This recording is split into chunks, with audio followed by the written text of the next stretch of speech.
Welcome, I'm Christy. Thanks for tuning in to my channel where I talk about narcissistic relationships, narcissistic personality disorder, and hopefully raise awareness and give support to the survivors of such. I want to make it very, very clear to each and every one of you that one, you don't deserve this, and two, it is not your fault. Actually, probably the key to getting through this, which sadly most of us, forget often and throughout the process of the relationship and the discard. It's vital to remember. I just want to make that, very clear before we get started on today's topic.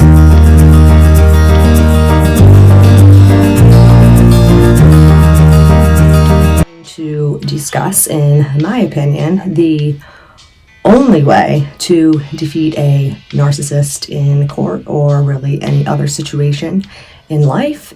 Most of you are probably not going to like what I have to say, which is to be expected. I was in your place at one point and I didn't want to believe it either, so that's normal. I'm not going to take offense to it, and you'll get there eventually in time. So the best I can do is offer you my advice from my 19 years of experience of dealing with a narcissistic husband, a 3.5 year trial case, whatever you want to call it. I've been through the ringer with it. I get it. I understand it. It's most important thing that I can advise you guys to remember is you can't fix them. They are not like you. There is no amount of, explanations and negotiations and pleas and I love yous and anything in the world that are going to derail their plan, so to speak. And it is a plan. They have a plan laid out. They are one step ahead of you in every direction that you can possibly think, turn, or look. The hoovering and the love bombing, it's a ploy. It's a game. It's not anything but that. There is no fixing them, and I hate to say this, but it is the truth. And when you are up front and facing them, of course, if they feel like you are going to, one, expose them or get over them or defeat them, which is going to be your plan because, it kind of has to be, they are going to do anything that they can to, switch your goalpost. So with that in mind, you need to remember, do not tell them anything that you're doing.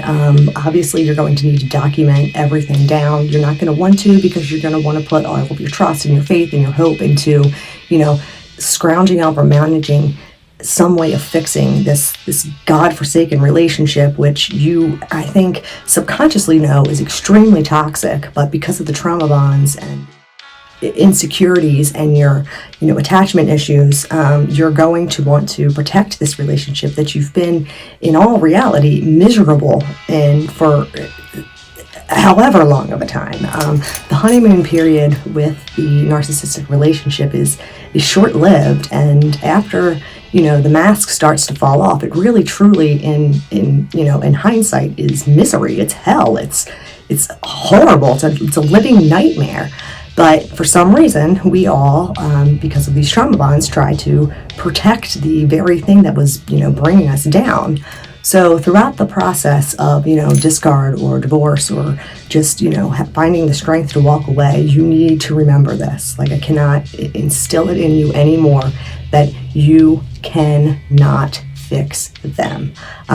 If they truly do not have narcissistic personality disorder and, down the road they decide to seek help and become a better person, so be it. But just remember, that is not your job.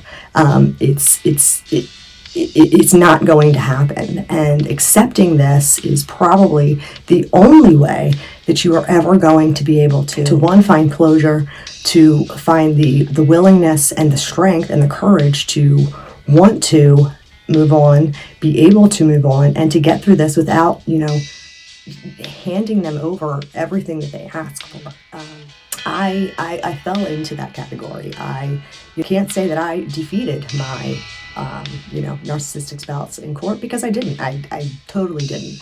I laid flat on my back and I basically was like, here you go. It wasn't until way down the road, well into the process, that I kind of woke up. I remembered who I was, and I realized that this is the case. And by then it was too late. I had signed stuff that I shouldn't have signed, and it is what it is. But that's here nor there. And what happened to me, it can't be undone. But I'm hoping to share my story so that it doesn't happen to you. It is imperative that you guys stay a step ahead above them. Don't sign anything. Don't do anything without representation. Don't listen to anything that they're trying to tell you. Just seriously, if you can. I had kids involved. I get your contact sometimes isn't an option, but very, very minimal conversation. If they ask you anything about the divorce hearings, just tell them, defer to your lawyers.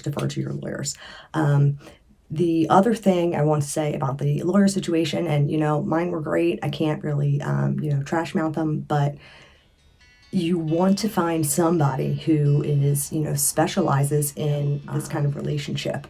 It's not going to be easy, but ask your lawyer straight up. I mean, just be honest.